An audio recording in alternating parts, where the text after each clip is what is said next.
Seeing nothing but a black screen on your ASUS ROG Strix G16, this tutorial covers Windows recovery, startup troubleshooting, repair commands, and system restoration to fix the problem. A lot of errors pertain to this problem, and we're going to go ahead and jump into what should hopefully be a pretty straightforward process, guys. And we're going to go ahead and jump right into it. So first thing I'd recommend doing would be to actually go ahead and boot to the troubleshooting utility on Windows 11. So if you do a hard power off 3 times in a row, Windows should automatically attempt to launch the startup repair utility. And if it doesn't find anything, it will give you the option to select advanced settings, in which case it will take you to a screen that looks like this.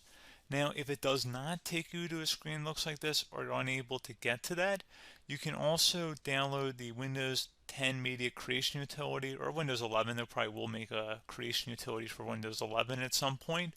And it doesn't really matter, you can actually run the Windows 10 utility on Windows 11 as far as I'm aware. And you should be able to run the troubleshooting utilities built in within it. So you just would go ahead and download it to an ISO file and then burn it to a DVD or USB. It'd have to be about 4 gigabytes or more. It couldn't be a small USB flash drive, and it couldn't be a CD. It'd have to be a DVD. And then you boot your computer from it. So depending on the computer manufacturer, you'd have to tap a different key on your keyboard in order to launch that menu, in order to select what boot drive you want to go off of. So it could be anything between the escape key, F2, F8, F12, for example. And those are the function keys on the top of your keyboard. So you may have to just do a little bit of trial and error. Shouldn't take you more than a couple minutes. Googling it would probably be best before you even begin. But anyway, we're ready to go ahead and jump right into it. So we're on the choose an option page. So these will look very similar whether you're booting from it directly within Windows itself, or if you're plugged in a USB flash drive with the media creation utility installed and you selected the recovery option. So when you are setting up your Windows 11 installation or Windows 10, depending on the drive you're using, there should be an option to repair your computer in the bottom left corner of the dialog window, one of the first screens that comes up. You go ahead and select that, and then it would take you to a troubleshooting screen like you see here. And you want to go ahead and select troubleshoot, reset your PC, or see advanced options. And then there are going to be a whole bunch of options in here that we're going to explore in today's video. The first one, we're going to actually go underneath advanced options and then select startup repair, fix problems that keep Windows from loading. So go ahead and select that first.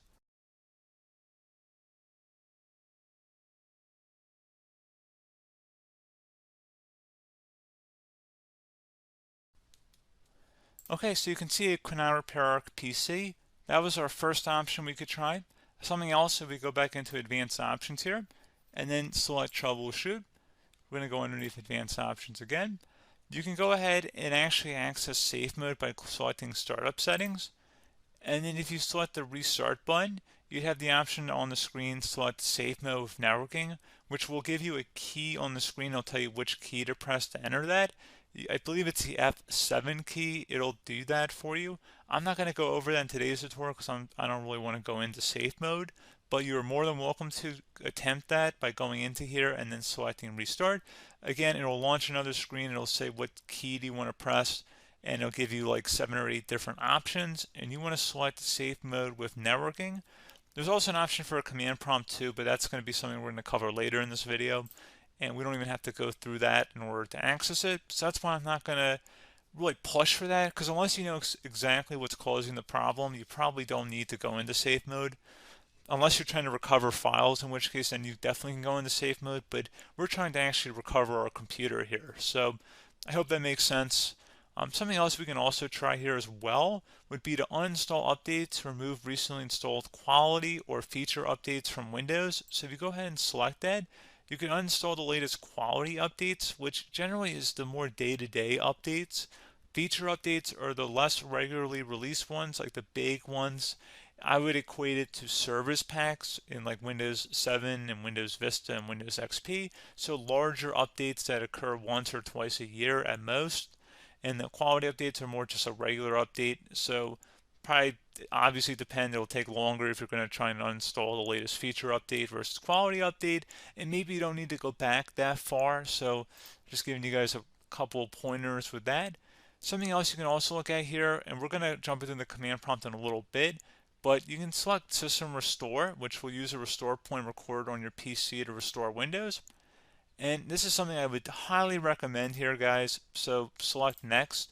Assuming you have a restore point saved on your computer, you go ahead and select the most recently created one, and you'll select Next, and then you'll select the drive. You shouldn't actually have to select the drive. You can scan for affected programs, but we're going to keep it all default here, and then we're going to select Finish. So once started, System Restore cannot be interrupted. Do you want to continue?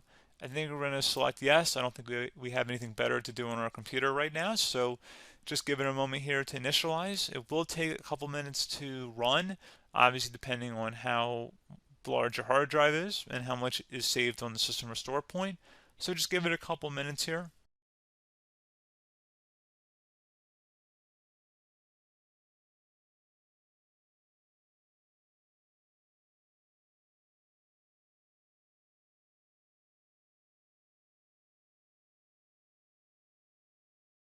Okay, so you can see the system has been restored successfully.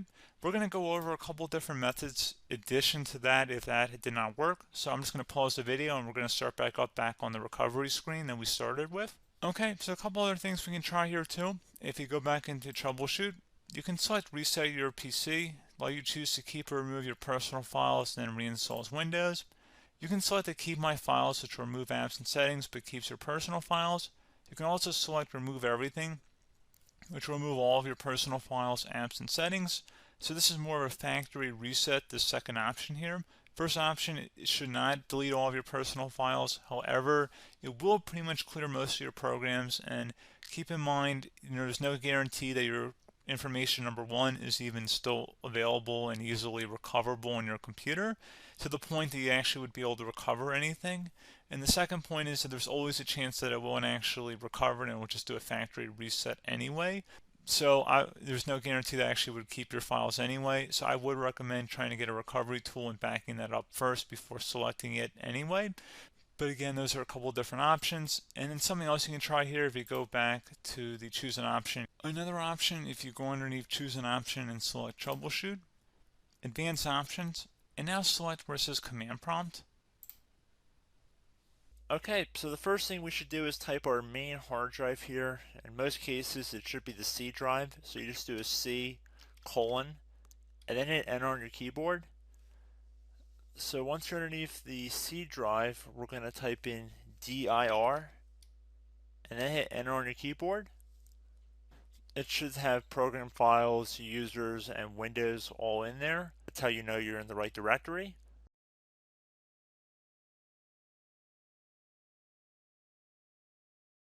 In some cases, it might be the D drive as well, so just keep that in mind.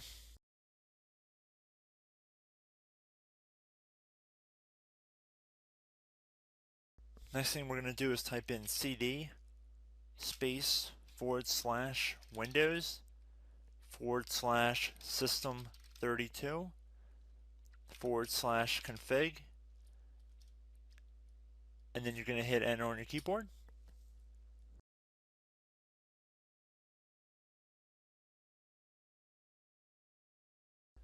So now you're going to type md space backup.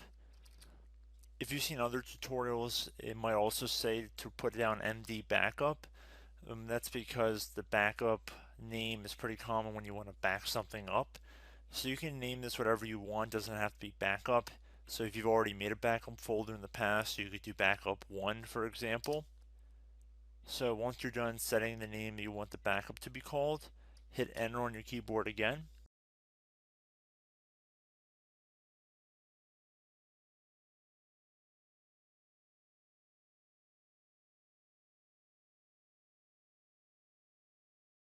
At this point you want to type copy, C-O-P-Y, space, then you want to do the star symbol above the 8 key, then do a period or a dot, whatever you want to call it, then another star sign, and then another space, and then type backup, and then hit enter on your keyboard.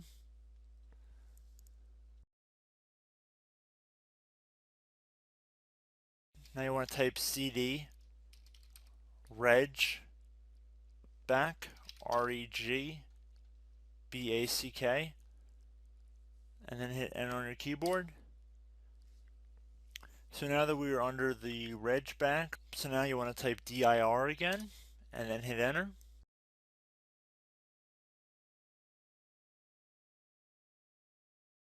So now at this point we're going to type copy again. So copy, space, star sign,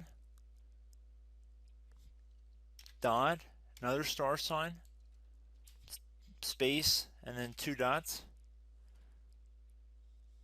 So we're going to type copy, space, star sign, dot, sign, star sign, dot, dot, and then hit enter on your keyboard again. So for overwrite, you want to overwrite all.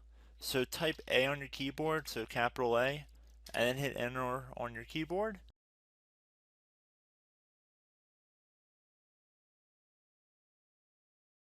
So at this point, you should be good to go. You can close out of the command prompt window, and if you accidentally continue to Windows 10, you should be all set.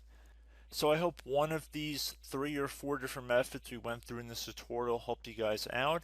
Again, I'm not sure if you guys heard me earlier, but try to go back into your safe mode if possible and uninstall any programs you know might be conflicting with the Windows startup if you can get into safe mode.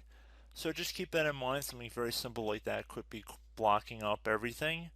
So again, I hope this tutorial helped you guys out, and I will catch you in the next tutorial. Goodbye.